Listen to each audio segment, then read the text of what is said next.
Well, let me just, okay, that's it. Introduction, go ahead. Well, thanks for joining us today. I've been invited here to speak in recognition of Banned Book Week. My name is Stacey Allen, and I am a media partner with the Jackson Walker Law Firm here in Austin. We have a program that we're going to go through to kind of structure a discussion, but it's going to be really boring for you if I'm the only one who's talking, and it's going to be really boring for me. So I encourage participation and speech and expression. So we're going to begin by discussing generally what we mean by censorship and think about censorship a little bit before we start going into some examples of censorship, not only in our society here, but in other places in the world. According to Black's Law Dictionary, censorship is the official inspection of expression and deletion of material considered offensive. So that means that anyone can be a censor and anyone can be subject to censorship. What types of expression are subject to censorship? Of course, speech and writing are the ones that immediately come to mind. But nonverbal expression can also be censored. I can tell you that when I was in middle school, if I'd thrown one of these in my English class, I would have been censored with severe prejudice. So some types of expression, gestures, nonverbal expression can be offensive to people and are subject to censorship. When I was also in middle school, watching the Mexico City Olympics, American athletes who had won, African American athletes who had won a gold medal, stood at the medal podium and raised a fist, which is also a form of expression that is nonverbal, but in that environment was very powerful. So that kind of expression is also often something that one who would want to suppress it would want to censor. Gestures, cross-burning there are statutes in some places that prohibit cross-burning because it is such a disturbing and emotion-laden form of expression. In Germany, it is illegal to display the Nazi swastika to this day. For obvious reasons in Germany, not only to suppress the resurrection of the movement, but just because of all of the shame and pain that's associated with that. Movies have long been subject to censorship. Less so now that we have the rating system that we do, but before we did, something called the Hays Commission, which was established in, I think, the 1920s, was responsible for censoring content in movies that were subject to general release, usually sexual content. TV and radio, because of the unique nature that they are broadcast over the airways and thus are considered to be pervasive, are subject to more regulation and censorship than other forms of expression in the United States. And then finally, art can be subject to censorship. I'm thinking now in particular about Robert Mapplethorpe's notorious exhibition of some sadomasochistic photos, and it caused an uproar. And then also finally, internet communication can be subject to censorship. And the internet is now the vast new frontier for those who would censor or limit speech because there's so much of it out there available.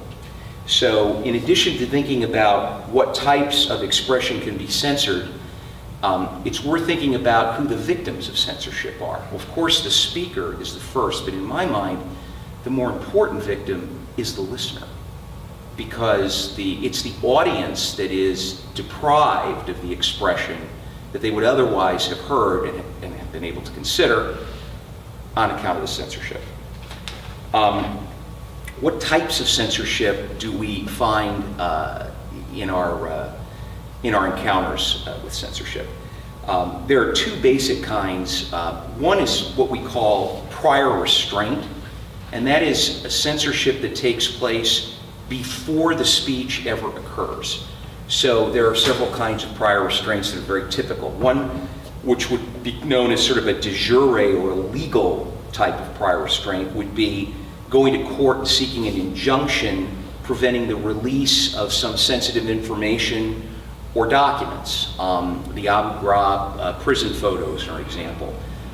Those of you as old as me will probably remember the Pentagon Papers from the 1970s. Daniel Ellsberg, who worked for the Defense Department, came upon thousands of pages of what were called top secret papers that essentially disclosed the failure of our effort in Vietnam and released them. They were published by the Washington Post. The US Supreme Court, in a very famous case, refused to prevent or enjoin the Post from publishing the papers despite the government's argument about national security.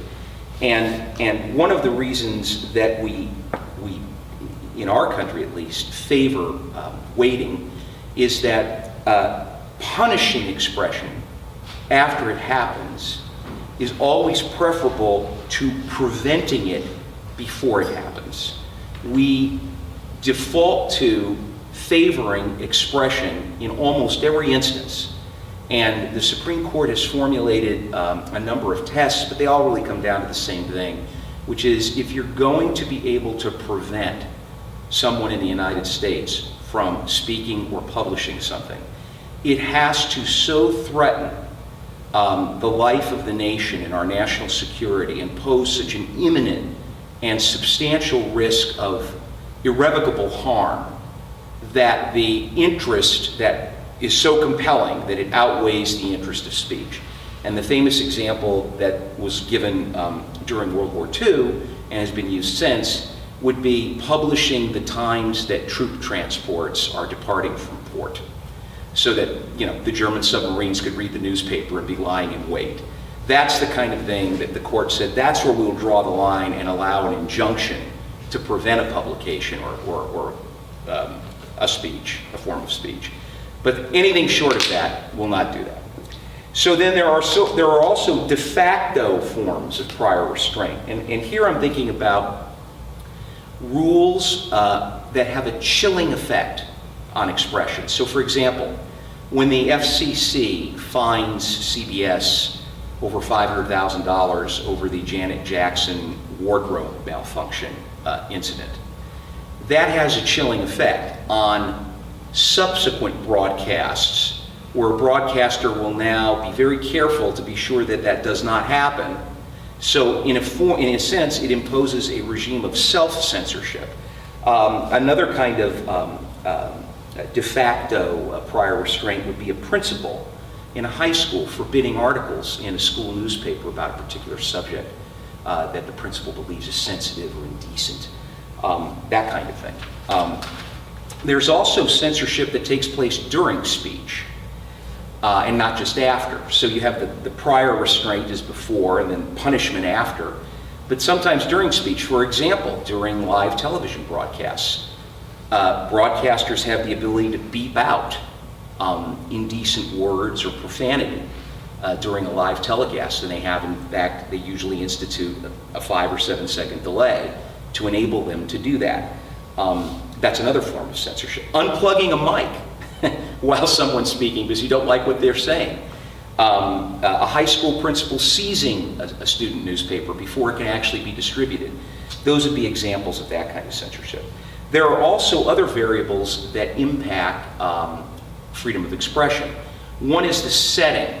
So if the setting is the editorial page of a newspaper of general circulation, or if it's your home, the ability to speak freely is going to be guarded more zealously than it will be in a school, for example, or in an advertisement, where the public interest in free expression is less, and there are other competing public policies, like concern for what our children are exposed to in school, that can trump what would otherwise be an unlimited right to have expression.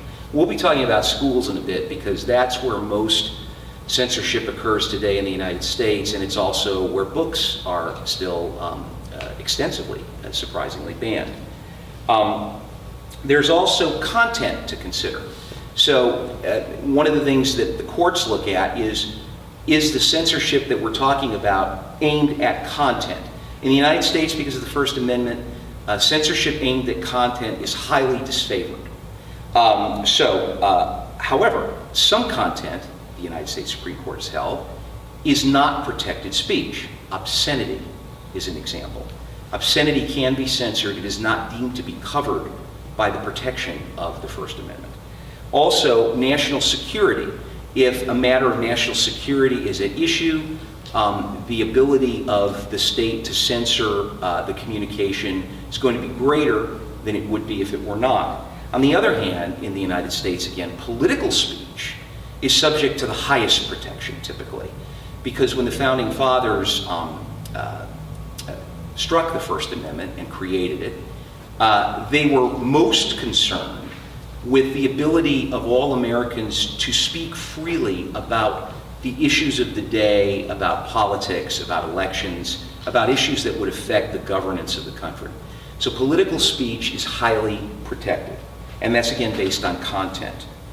The other thing that affects the degree of censorship that can sometimes be permitted is who's doing the censoring, which party is in authority and actually doing the censoring. So if it's the government that's doing the censoring in the United States, again, that's going to be highly restricted. If it's a public school or school board or principal that's doing the censoring, there's going to be more latitude typically allowed because of this competing public interest in protecting our children from indecency and disturbance. Private entities, on the other hand, can say or censor pretty much anything they want. Private entities are not covered by the protections of the First Amendment. So, for example, in the workplace, can an employer limit the kinds of communication and expression and the manner of expression? Typically, yes. Can corporations do so within the company? Typically, yes. Can they monitor an employee's online communications? Typically, again, yes, because there are no First Amendment restrictions which apply to private entities. Quasi-public entities are kind of this interesting gray area. Part of the First Amendment tradition in the United States is the ability to stand in the public square and say your mind, have your say. There are no public squares, or very few of them anymore. Shopping malls have been found by courts to be the modern equivalent of a public square, so that even though a shopping mall is privately owned, the right to express oneself in that public arena is afforded some protection under law. At least the courts have told us so. Publishers, as authorities of censorship, are authorities that we don't normally think of, but their ability to censor is pretty much complete. An example that I like, because I happen to be very fond of the book, is that when Hemingway went to have The Sun Also Rises published, he went to Scribner's, and when they sent him the galley proof, his references to the F word and the S word had been deleted, and in their place, the letter F with a dash and S with a dash had been inserted, and he was livid about that censorship. Obviously, that's not the way he wrote it, it's the way they chose to print it. And what they basically told him was, in the 1920s, if we put it in without that, you won't be able to sell it anywhere in the United States. So, commercial any questions so far about what we've been talking about with just sort of kinds of censorship, the concept? Okay, so the First Amendment, and the part of the First Amendment that applies to us today, says that Congress shall make no law abridging the freedom of speech or of the press. And the important part of that is it says Congress shall make no law. It does not guarantee us as Americans a right of free speech or free press.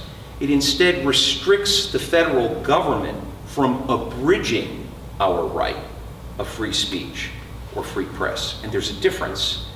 It has been construed consistently that the First Amendment applies only to the federal government until the 14th Amendment, after the Civil War was adopted, in which case it was determined that the Bill of Rights applied and covered all state governments as well. So those rights were extended to protection from censorship by state and local government. But again, the emphasis is on censorship by government. The First Amendment does not independently guarantee a right of expression. However, in Texas, Article 1, Section 8 of the Texas Constitution affirmatively grants and recognizes a right of free speech. on behalf of all Texans, and has been repeatedly construed by Texas courts to grant a freedom of speech greater than that found in the First Amendment. So Texas is an anomaly in that regard, but a positive one for those of us who are interested in defending rights of expression and speech.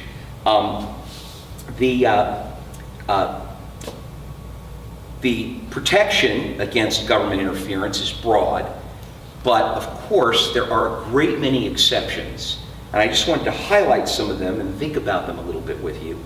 Copyright protection, something that Malvern Books is probably quite interested in enforcing. Copyright protection, which is provided for in the Constitution, protects the right of an author to profit from his or her work without having it be copied and sold without a license or a royalty paid. Trademark protection, protecting the trademark of a business, prohibits someone from using a trademark. It is a restriction on speech and expression. Another large exception is the entire law of defamation. Just because there's a First Amendment doesn't mean you can say something false about someone and impugn their character or reputation.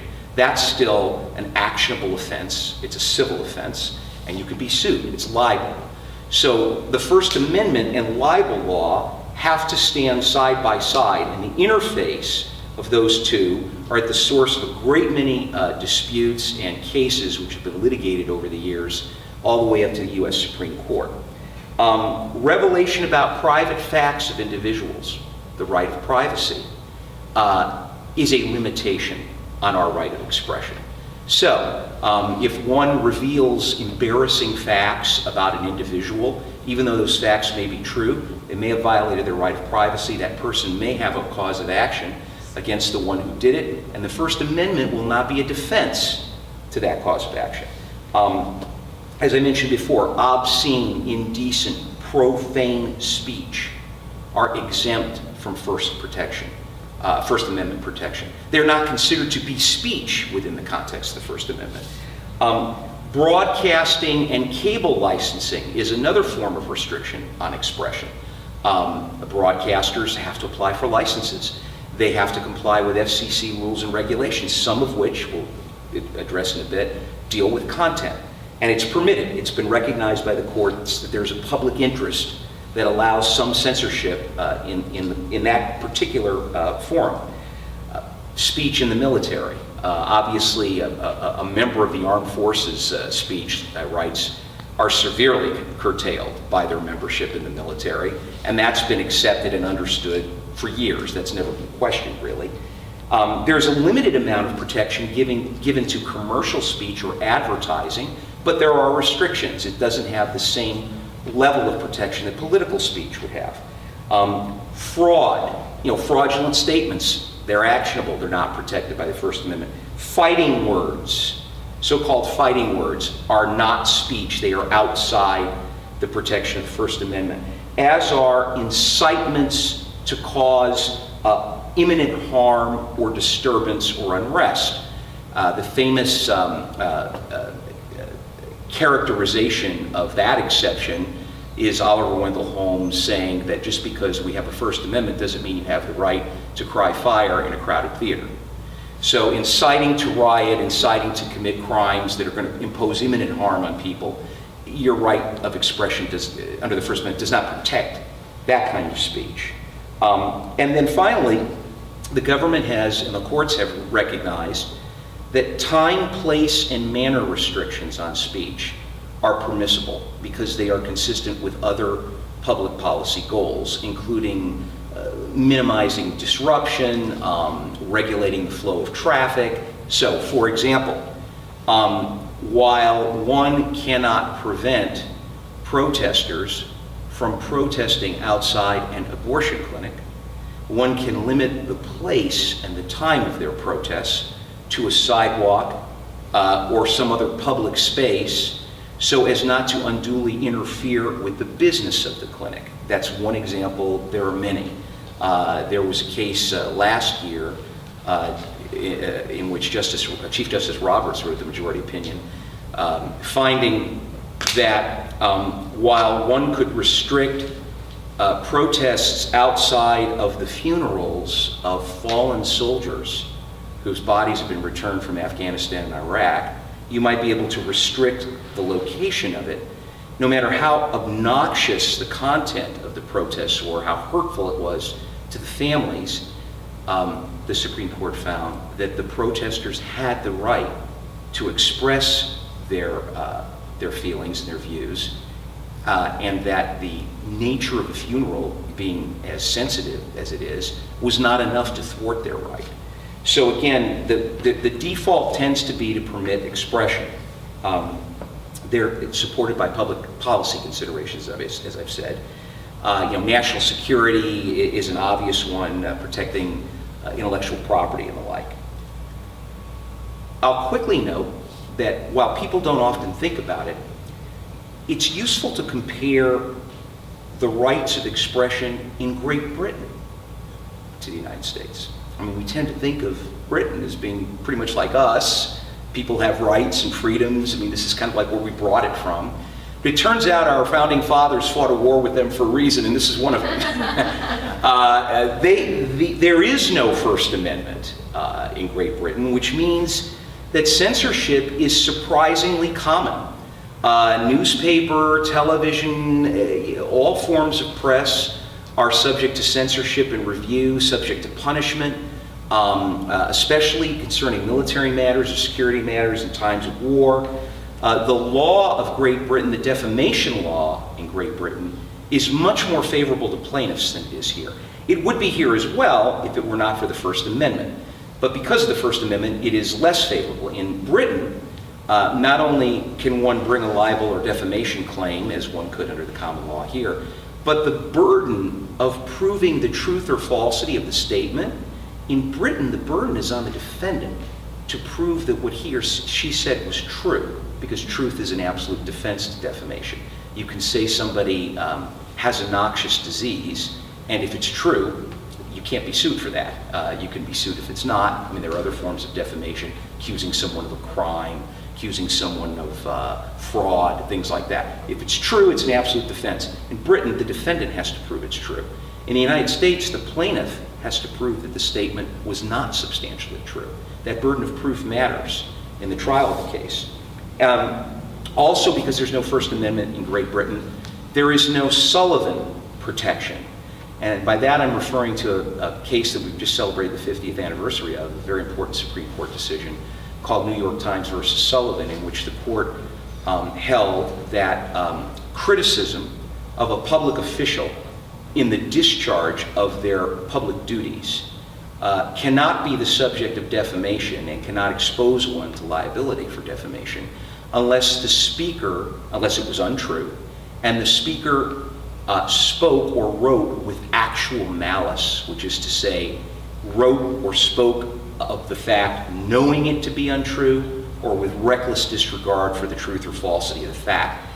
That standard, which doesn't apply at all in Britain, protects critics of public officials and public figures against almost any liability, because it is very difficult to prove actual malice to a jury. Because British law is so favorable to libel plaintiffs, we have a phenomenon now called libel tourism, where if a publication is published in both the United States and in Great Britain, the plaintiff will go sue in Britain because the law is better. So even though Britain, I would agree, is what I would consider to be a generally free society, their approach to freedom of speech is very different than ours. So I said we would talk about schools. Any questions about that, as we're talking about just First Amendment, how it works, other countries? I said we would talk about schools, so now we will, because that is the area in current jurisprudence where you see the most interesting decisions and where courts have a very difficult time grappling with the rights of students and faculty, for that matter.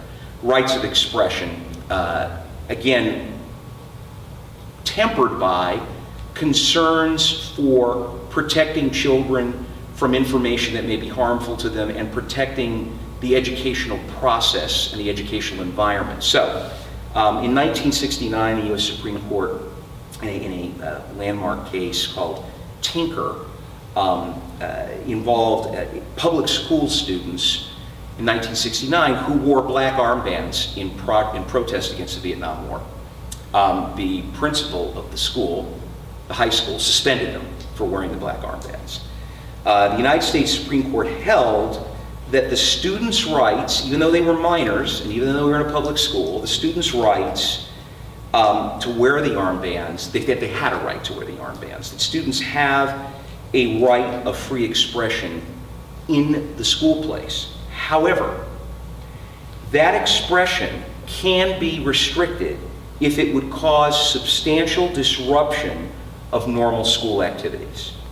So if wearing black armbands is going to cause a commotion and fights are going to break out and the school day and the school process is going to be disrupted, that would be an argument to permit that kind of censorship. But typically, students have a right to expression in school. Note that that case involved effectively political speech. And once again, courts tend to be very sensitive about restricting political speech in the United States because of the First Amendment.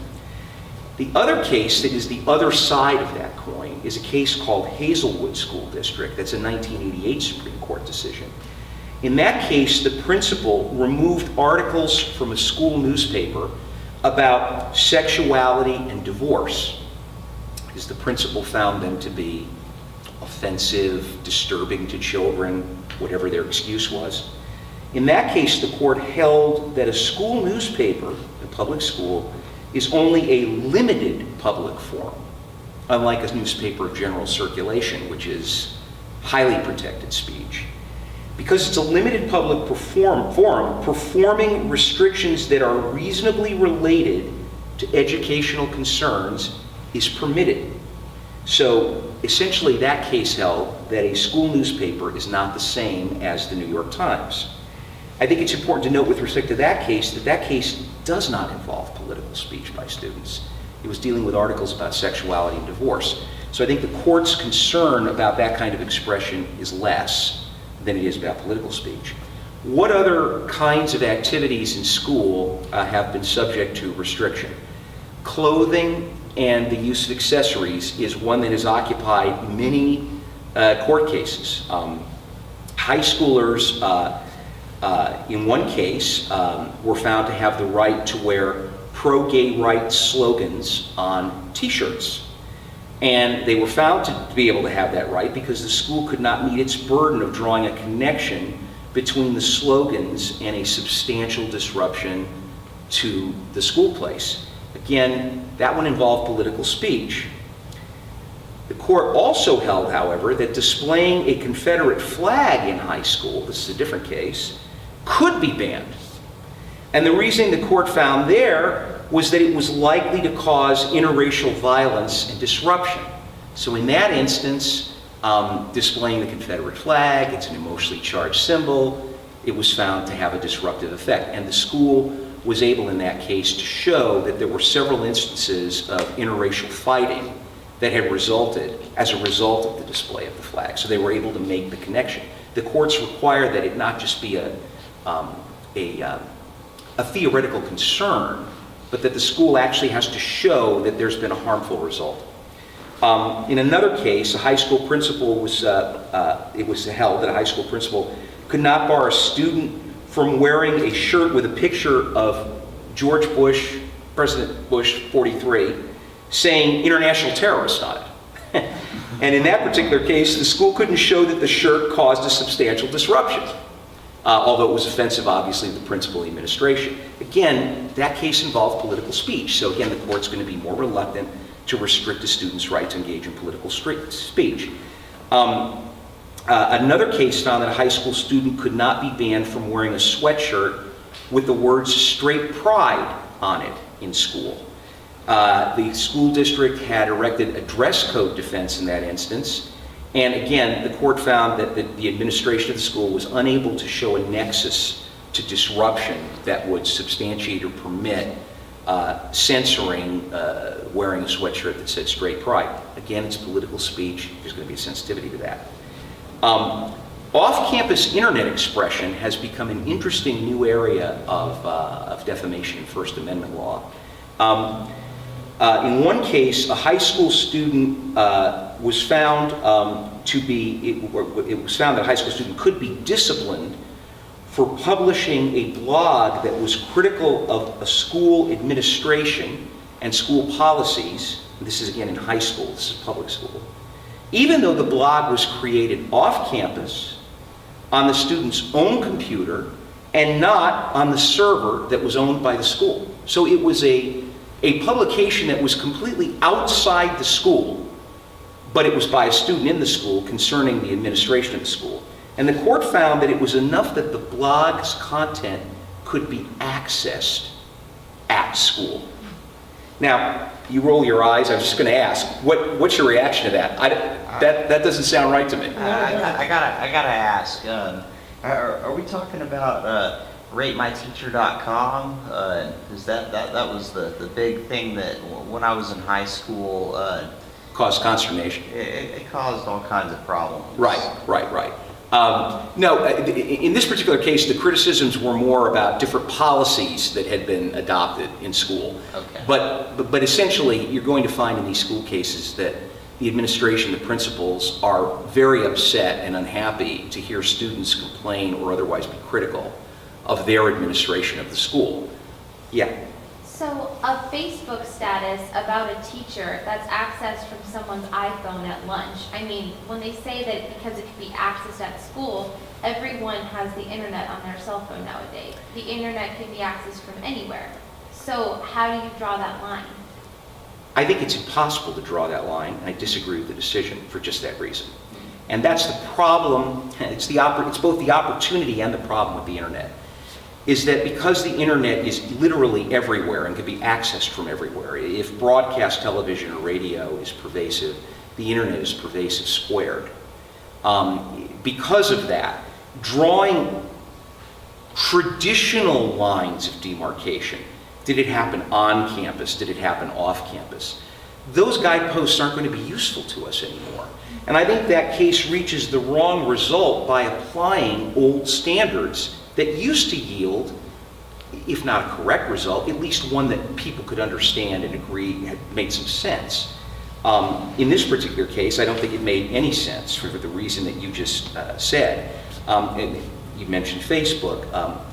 In 2010, courts in the Third Circuit split on the question of whether or not students who were creating fake MySpace pages for their principals from home could be disciplined. And courts of the Third Circuit went both ways at the same time on that and said they could or they couldn't.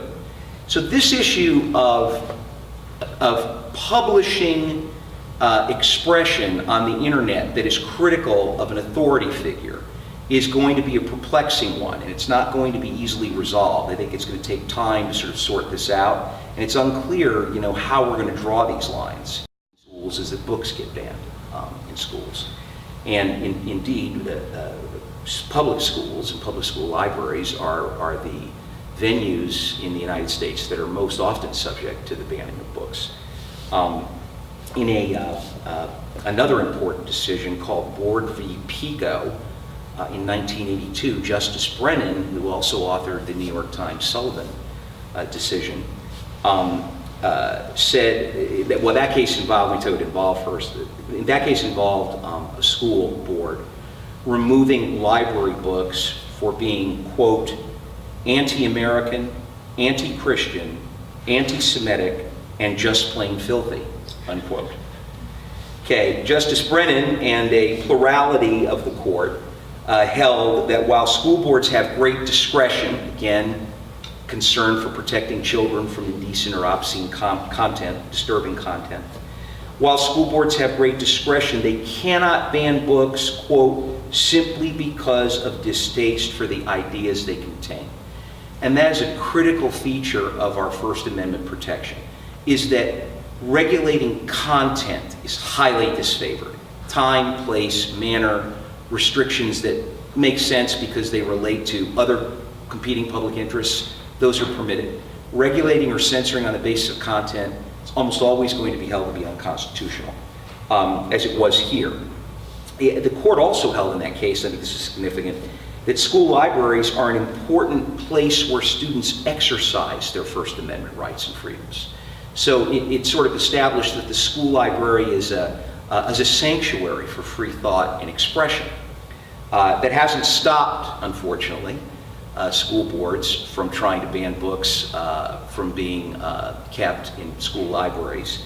And in fact, it's school censorship more than anything that has led to Banned Books Week and our recognition of that each year. Surprisingly, when you look on the list of books that are among the most challenged in U.S. schools, To Kill a Mockingbird and The Color Purple are near the top of that list even today. It's hard to understand, and it's something we all should be concerned about, I think.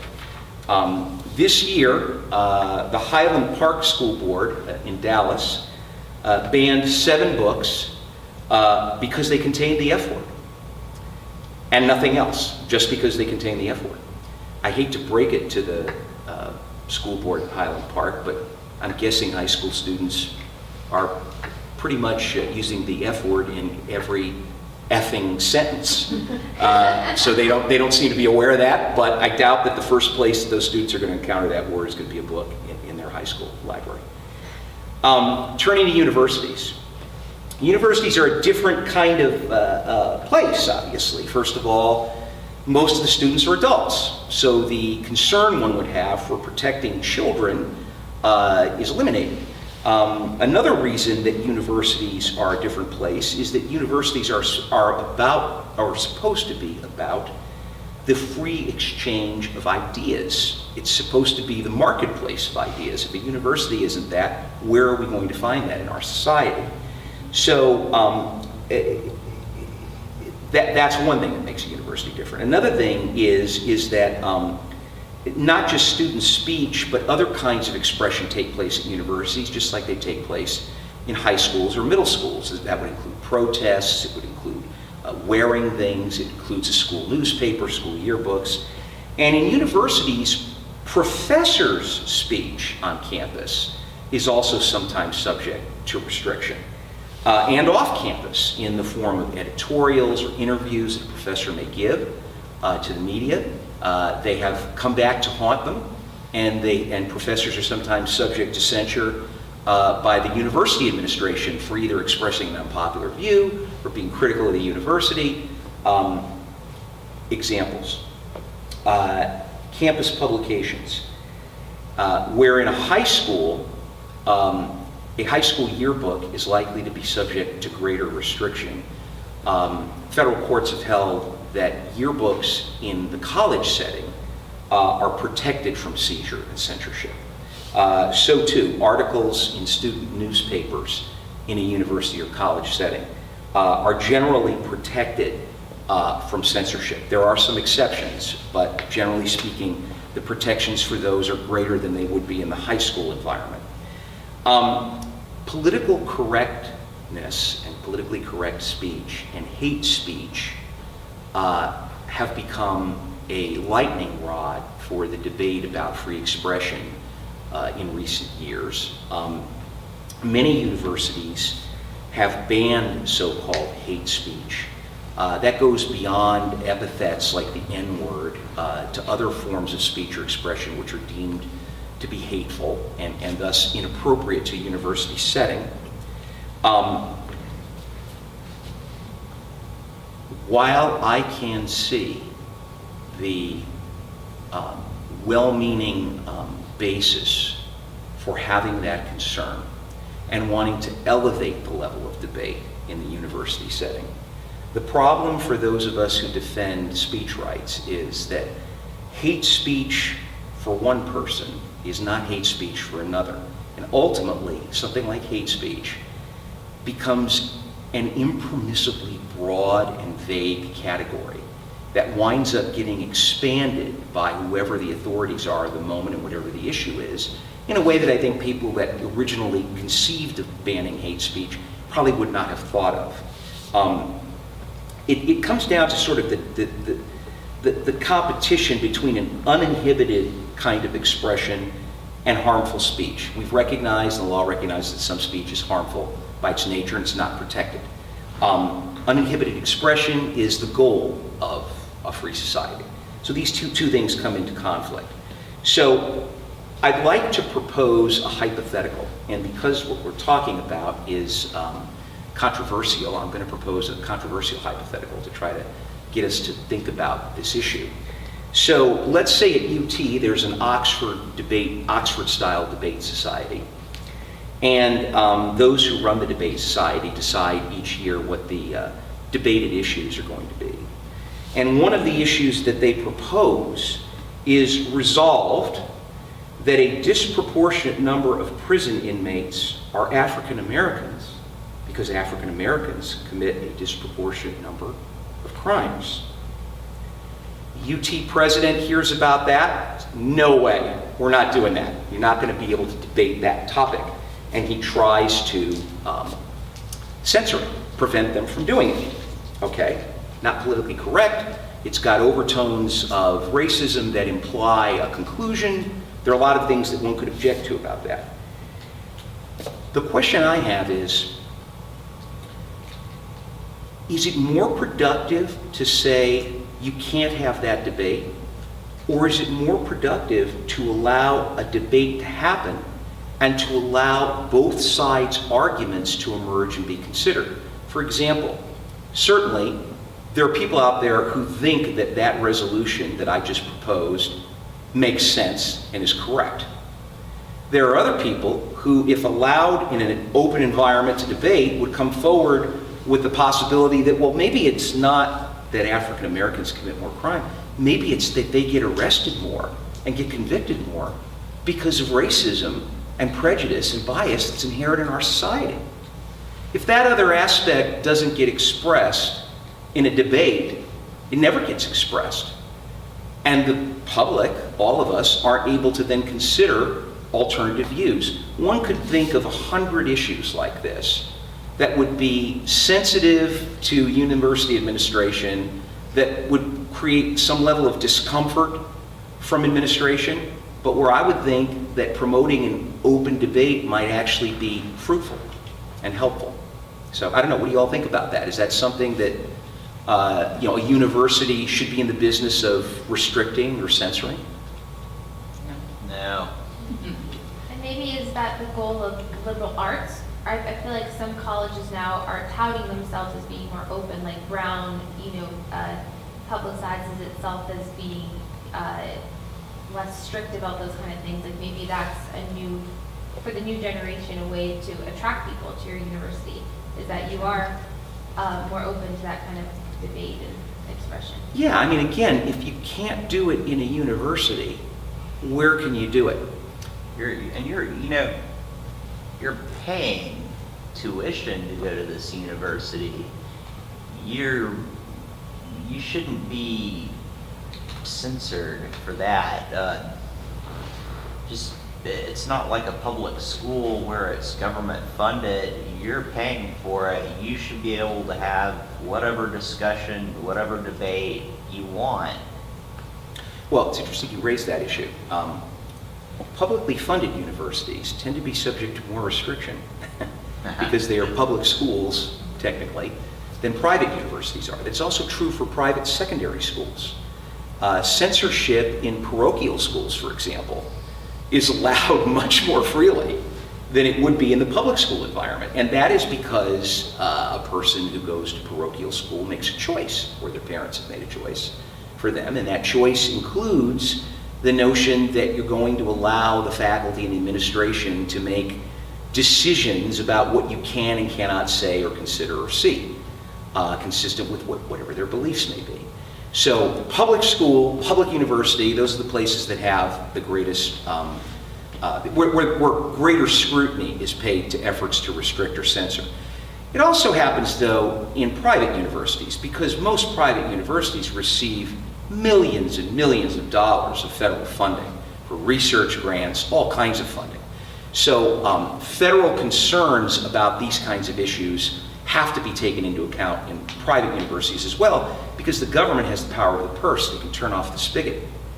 And that power is sometimes even more useful to a censor than the power of police or the law. I would say this, Holmes, again, talked about the marketplace of ideas. It is debating issues fully and freely that is at the heart of our freedom and our opportunity to be productive and useful citizens and contribute to our republic, and it's the bedrock of who we are. So I would agree that efforts to try to control speech to conform to one person's political viewpoint or another are a bad idea generally. Censorship online. We have, as I said, the internet is the quintessential marketplace of ideas because it's everywhere and there's every manner of expression, and it's almost entirely unlimited. Most of those who are making expression or writing on the internet are private actors, and they're not subject to censorship in the United States. Attempts to regulate content on the internet have met with very mixed success in the United States. I'll give you a few quick examples. In 1996, the Communications Decency Act was enacted out of fear that the internet was becoming basically a cesspool of indecency and things that we do not want to expose people to. And in particular, again, children. Children are always going to be subject to greater censorship because of concerns for their well-being. So the Communications Decency Act made the knowing transmission of obscene or indecent content to minors unlawful, criminalized it. And it also criminalized content depicting or describing sexual or excretory activities or organs to minor, which the FCC also uses as a benchmark for censorship. In a case called Reno versus ACLU, and it won't surprise you to hear that the ACLU is the litigant in many of these cases, the U.S. Supreme Court struck down those provisions of that statute, finding that the standards that were set by the statute were difficult to ascertain, and more importantly, that the age of the audience, the viewer, was difficult to ascertain, and that therefore it would chill expression to criminalize content that is broadcast to everyone simply because it has the possibility of reaching minors. So it found that to be it found it to be unconstitutional, and also that case also noted, as other cases have, that indecent speech actually has social value. It's one thing to protect children from it, but indecent speech, just by virtue of the fact that it's indecent, is generally not subject to restriction or censorship. In 1996, another statute was enacted called the Children's Pornography Prevention Act. It was another attempt to get at this issue. It prevented the knowing transmissions of images of children engaging in sexually explicit conduct. In a case called Ashcroft versus Free Speech Coalition in 2002, the United States Supreme Court found that the provisions prohibiting images of adults appearing to be minors engaged in sex was unconstitutional because it dealt with adults portraying minors, and it was not minors themselves who were the actors. The argument against child pornography, which is a strong one, is that it is very destructive to the children who participate in those films. But in this case, if adults are pretending to be children, the Supreme Court found that just that possibility alone made that portion of the statute impermissibly vague and overbroad, and struck it down. And the example they gave is that it would prohibit non-harmful expression like depictions of minors in Romeo and Juliet. So when you enact a law, you think it's narrow, you think you've got a good reason to do it, there is a good one here, but at the end of the day, it's often the case that someone can think of something that has been included, not intentionally, but nonetheless included, that would be a form of speech that we would not want to restrict. And the inclusion of just one such form of speech usually results in the restriction being declared unconstitutional.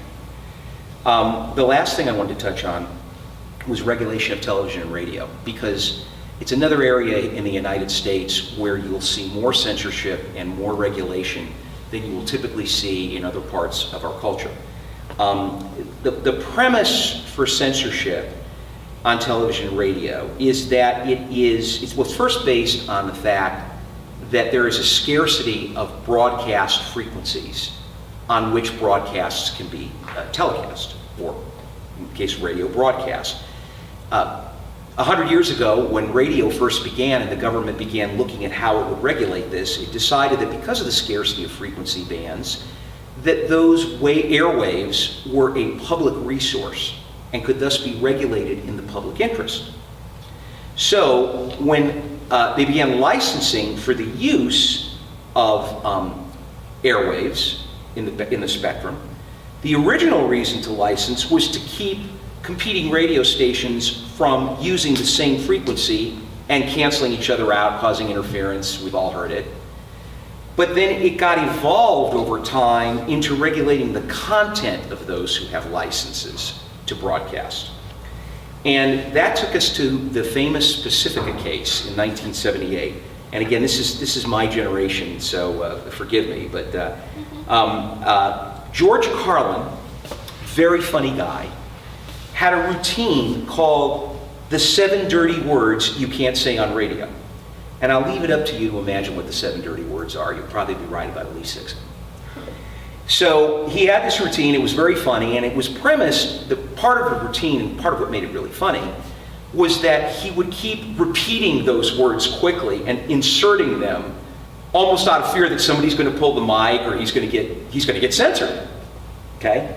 So a father and son who were driving in Dad's car heard Carlin's skit on a radio broadcast and complained to the Federal Communications Commission.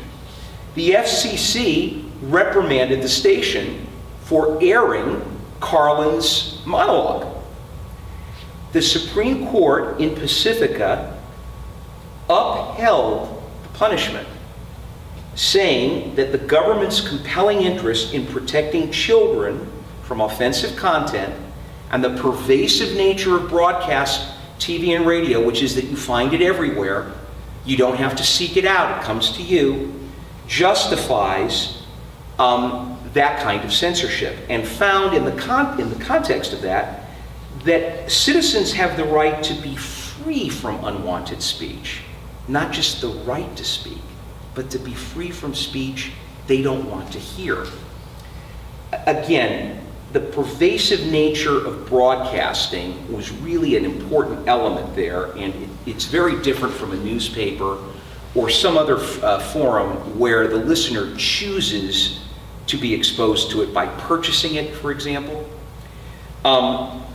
They felt that in the case of the Pacifica discipline that was enacted on the station, that it wasn't a prior restraint because the station was punished after the broadcast, not before. The FCC did not attempt to prevent the station from broadcasting it, punished them from doing it. And what happened was, when Pacifica's license came up for renewal, the FCC did a way to promote self-censorship. By 2002, the FCC had gone back and forth on what's permitted and not permitted, what's profane, what's indecent, and finally took the overreaching position that even fleeting utterances or images of sexual matters or expletives could be prohibited. That's how we got the Janet Jackson wardrobe malfunction.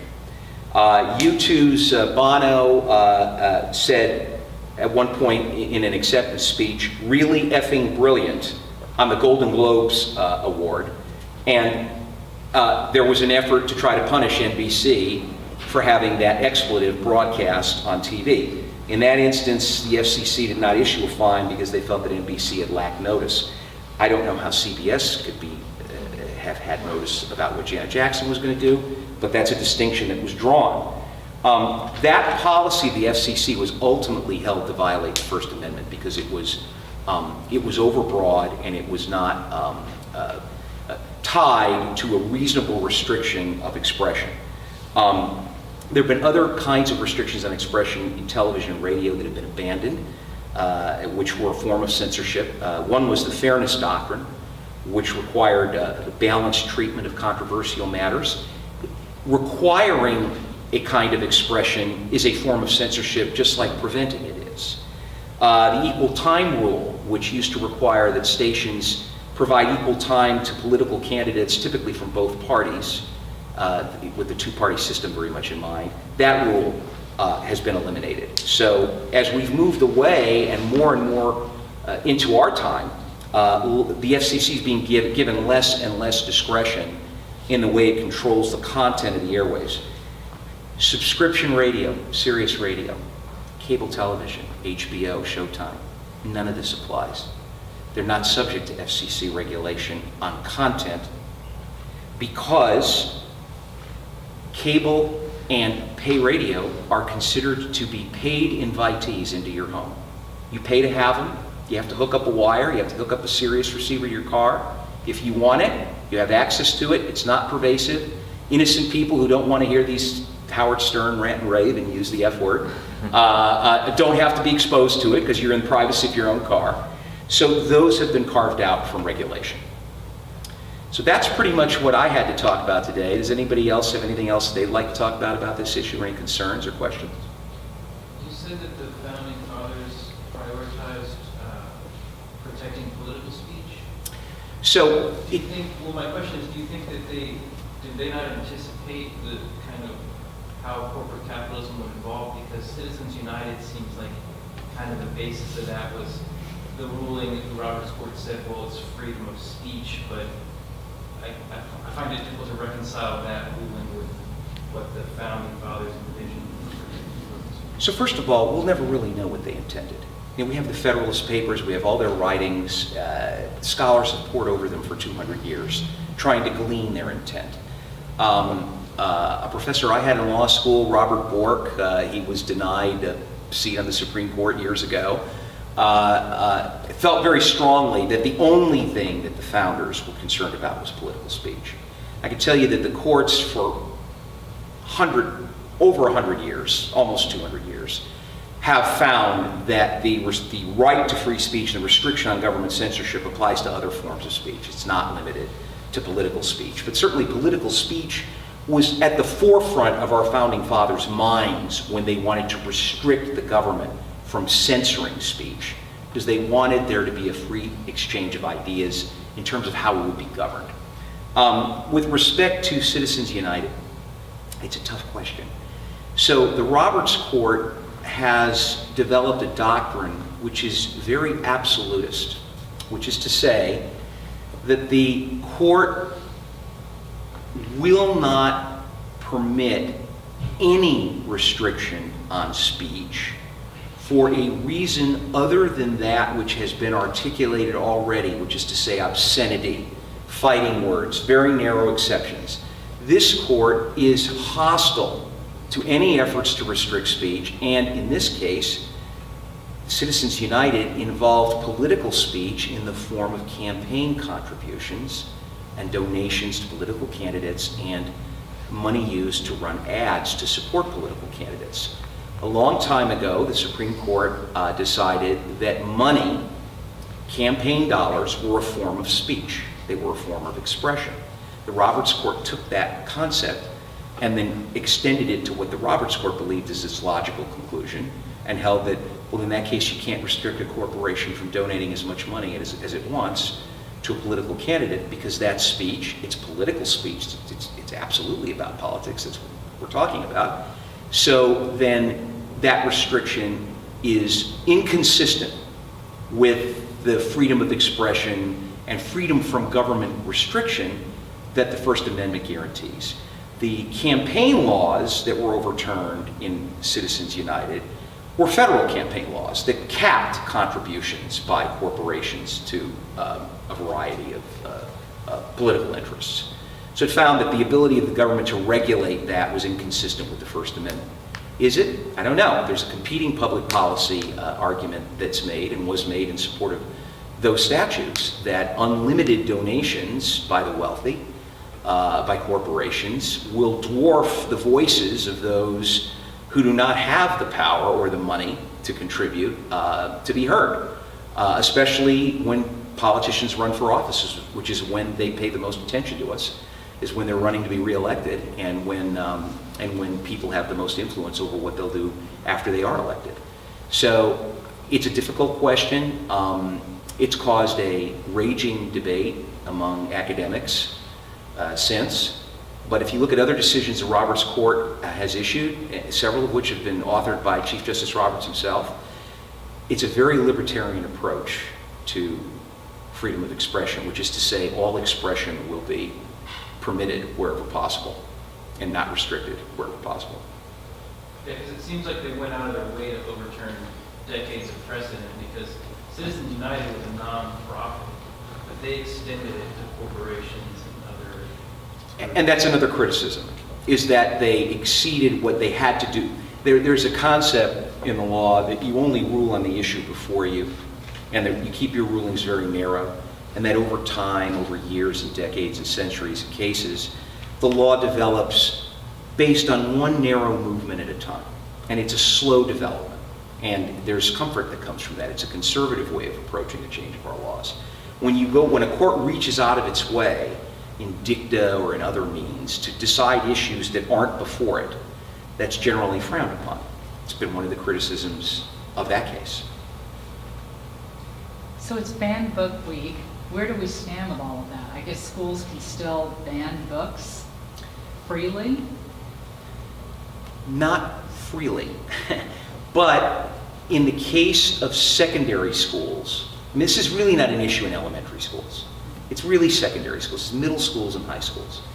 In the case of public middle schools and high schools, a great deal of deference is going to be given to the school board, which after all is elected by the community, to apply its judgment and its sense of what the community's standards are to determining what kinds of materials are going to be, that their students are going to be exposed to. So while there is a great deal of discretion, as I indicated, there are also a lot of cases that held that limitations on students' rights of expression, for example, were impermissible, recognizing that students are future citizens. And the place we learn to be citizens is in school, by practicing our expression, by practicing our right to disagree, to debate. So the answer is that yes, you're going to continue to see books banned in public schools because of the deference that courts will tend to pay. And of course, remember, the place where those decisions are first going to get appealed will be in a court in the jurisdiction where the school district was. So if it's a conservative place, the court is more likely, I would submit, to uphold the school board's thinking about banning a book than it might in another place, say New York City. The founding fathers might say that that's what they intended by our federal system, is that we would have different standards in different communities, and all the 50 states would have control over their own destiny and laws, and that's part of the quilt texture fabric of our nation, and that it's a good thing. And a lot of those challenges aren't necessarily, the challenge to the books and the libraries, at least what my experience has been, is that it's usually the parents. There'll be a parent or a group of parents that have a problem with a book that a child has brought home, and then they will go to the librarian will then take it to the principal, because they have to go through all these steps, and then the school board rules. But it starts with the parents. So it's not that the school board is saying, hey, we're looking over all these books in the library and we don't want you buying this or this. They usually don't get involved unless there's parents that are raising a ruckus about something that's in the library. That is absolutely the case. And if you think about it, who is the constituency for the school board? It's the parents that elected them. So while they're going to put students' interests first, as they're charged to do, they're also going to be quite interested in what parents have to think and say. And of course, if parents are upset about a book, it's likely to get banned, which is why a book like To Kill a Mockingbird gets banned. Probably more so in some parts of the country than others. But you'd be surprised when you look at these decisions at places. I mean, one of these cases about banned expression is in Oregon. So I mean, it's not necessarily as stereotypic as you might think. Well, yeah, in the South, To Kill a Mockingbird is going to get banned, but everywhere else it's not. I mean, I don't know that it's where it's banned specifically, but I know that it is banned in many places still. Are there lists somewhere that school boards are required to publish on what Actually, books are banned? No, but the organization that sponsors Banned Books Week keeps a list that you can access, which lists the top 1,000 or 2,000 titles that are being banned, sort of by the propensity of their being banned. And that's why I found it interesting to see that To Kill a Mockingbird and The Color Purple were still high on that list. It just seems impossible to believe that they are. The American Library Association always has a lot of lists, and they do a lot of work in this area because librarians, a lot of times, are the ones that are challenged a lot of things. So. Right. And they have a whole fund that helps librarians in those kind of situations. Like Harry Potter was banned, but a lot of Tom Clancy novels aren't banned from the high school public library. And the Tom Clancy novels have people getting shot and killed, and nuclear bombs, and Harry Potter has wizardry. Right. So that makes absolutely no sense. Go figure. I have no problem with Harry Potter and Tom Clancy sitting next to each other on the bookshelf in my child's library. No problem whatsoever. Yeah. Well, thank you for participating.